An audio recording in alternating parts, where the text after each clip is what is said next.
Okay, so good morning, class. I'm talking louder for this video.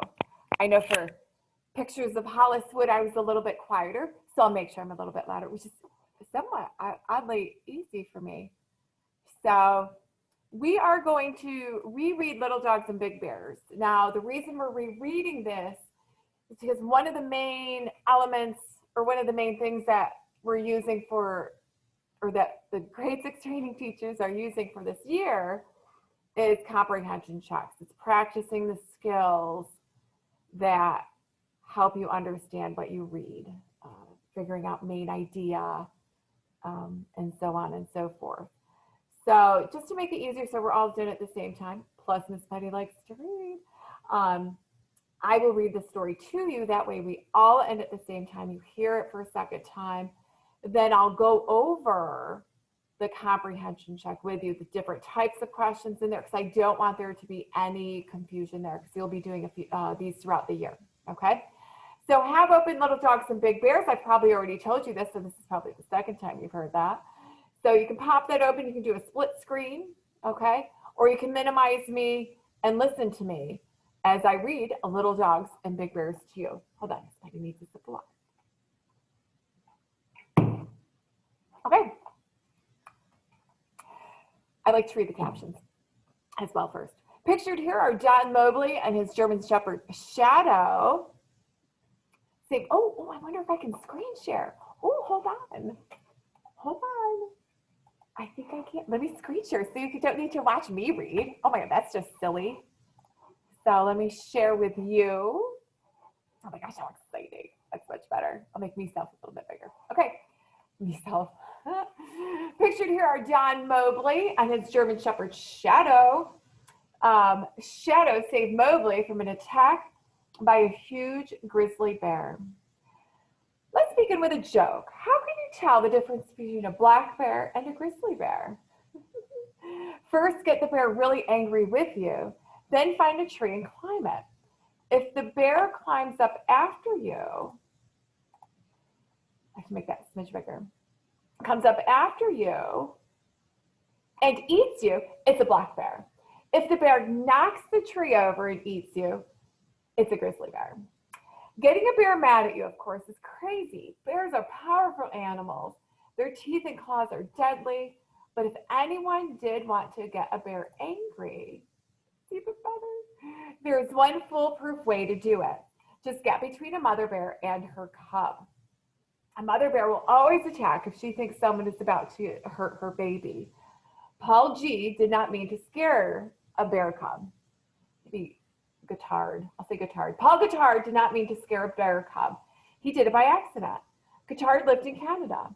He owned sled dogs. These dogs are not particularly big. A Siberian Husky weighs only about 60 pounds, but they are strong and they are tough. Working as a team, they can pull a very heavy load. They can go many miles without rest. One summer day in 1990, Guittard took his dogs out for a run through the woods. Going to Grandma's house, maybe. I'm just joking. After about 2 miles, a bear suddenly appeared. I looked over and saw 2 cubs on the path, Guittard said. By mistake, he had come between a mother and her cubs. Guittard knew all about bears. Uh-oh, he thought to himself, now I'm in big trouble. The bear attacked Guittard, biting him on the leg and arm. Guittard's dog team ran on without him, but after 100 yards, the lead dog stopped. This dog had a bear's name, Grizzly. Grizzly looked back and saw what was happening. Although he was still tied to the other dogs, he turned around. He came racing toward the bear, dragging the other dogs with him. Their bear was much bigger and heavier than Grizzly was, but the courageous dog kept on coming. He was ready to lay down his life to save his owner. The bear let go of Guittard to confront the dog. Guittard ran away and began climbing the nearest tree, but that move did not make him safe. This bear was a black bear. It too could climb trees. Before Guittard got very high, the bear came after him again. It reached up, caught him by his right leg, and bit it. I was kicking her with my other foot, trying to make her let go, he said. At that point, Grizzly moved on. He snapped and bit at the bear until it let go of his owner's leg, Guittard's leg. Guittard then climbed higher. He was bleeding badly from his wounds and was in great pain. Meanwhile, Grizzly was trying to drive the bear away. He planted himself at the base of the tree and stood guard there. Each time the bear approached, Grizzly fought it off. Grizzly fought the bear for almost 7 hours. At last, Guitard's friends came looking for him. He shouted to them, telling them to get a gun. When they returned with one, the bear charged them. They had no choice but to shoot it. Guitard's wounds healed, and so did Grizzly's. The bear's claws had cut Grizzly's nose, but other than that, he was in good shape. I wouldn't be here if it weren't for that dog, said Guitard. I'd be dead. That bear would have killed me. Don Mobley ran into the same kind of trouble, except in his case, the bear was a grizzly. These bears are even bigger than black bears.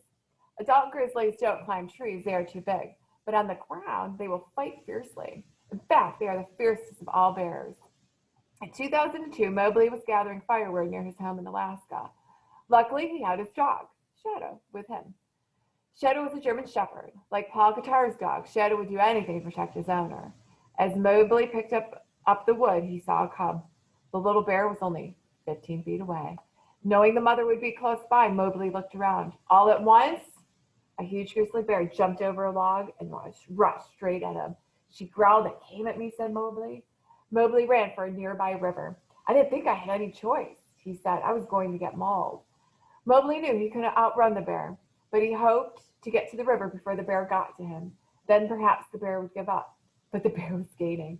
It was within 10 feet of Mobley when suddenly, from out of nowhere, Shadow leaped at the bear. Barking wildly, the dog chased the bear bear into the woods. A few seconds later, Shadow came back.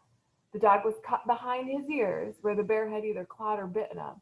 But somehow Shadow had chased him away. He's a really tough dog, said Mobley. The only thing that saved me was my dog. Both Grizzly and Shadow have saved the lives of the ones they loved. In that sense, they were like the bears themselves. They were just protecting their family. Okay, so let me stop recording.